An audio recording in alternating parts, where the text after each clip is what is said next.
문제는 고인이 재산보다 빚이 많은 경우입니다. 이럴 땐 상속폭이나 한정승인이라는 절차를 통해 유족이 빚을 떠안지 않도록 조치를 해야 되는데요. 이건 기한도 중요하고 형식도 까다롭기 때문에 민사, 행정, 형사를 일괄적으로 처리하는 게 좋습니다. 왜냐하면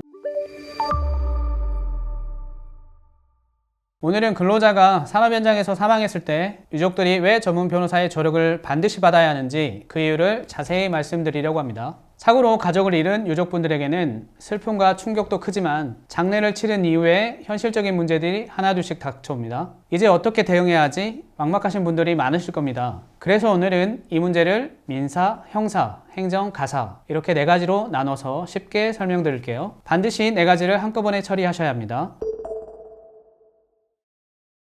먼저 민사 분야입니다. 가장 먼저 떠오르는 건 바로 손해배상 문제일 거예요. 사업주가 사고에 책임이 있다면 유족은 합의하거나 손해배상 청구를 할 수 있습니다. 이때 중요한 게 바로 중대재해처벌법 적용 여부입니다. 이 법이 적용되면 최대 5배까지 손해배상을 받을 수 있다고 규정하고 있어요. 물론 지금까지 실제로 5배가 인정된 사례는 없지만 최근 법원에서 배상 금액을 점점 더 높게 산정하는 흐름이 분명히 있습니다. 그런데 법 적용 여부, 피해 입증, 사업주의 책임 따지기 이런 건 유족이 혼자 감당하기에는 정말 어렵습니다. 그래서 이 단계에서 전문 변호사의 전략적인 접근이 꼭 필요합니다. 두 번째는 형사 분야입니다. 근로자 사망사고는 대부분 중대재해에 해당하기 때문에 사업주는 중대재해처벌법, 산업안전보건법, 그리고 업무상 과실치사 혐의로 조사를 받게 됩니다. 그런데 이게 복잡한 게 뭐냐면요. 조사하는 기관이 각각 다릅니다. 중대재해처벌법은 고용노동부 산하 광역중대재해수사과, 산업안전보건법은 산재예방지도과, 업무상 과실치사는 관할 경찰서에서 변사사건으로 처리한 이후에 지방청 강력범죄수사대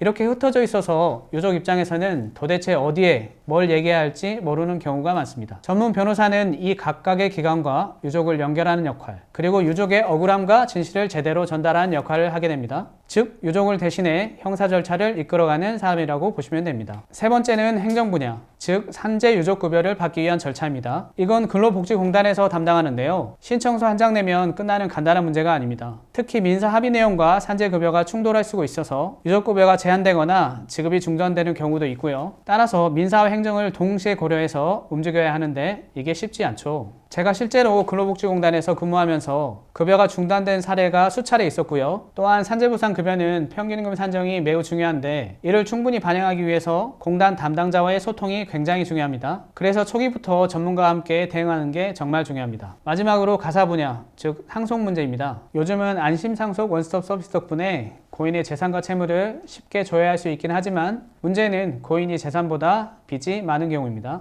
이럴 땐 상속폭이나 한정승인이라는 절차를 통해 유족이 빚을 떠안지 않도록 조치를 해야 되는데요. 이건 기한도 중요하고 형식도 까다롭기 때문에 민사, 행정, 형사 를 일괄적으로 처리하는 게 좋습니다. 왜냐하면 민사소송을 진행하거나 산재 처리를 하거나 한정승인 신청하는 경우에 중복되는 서류가 많거든요. 만약 각각 따로 처리하면 유족 측의 입장에서는 같은 일을 반복하게 되고 심지어 각각 비용을 부담하게 되면서 경제적으로 손해를 볼 수 있습니다. 결국 이 모든 사항을 한꺼번에 조율할 수 있는 능력이 필요합니다.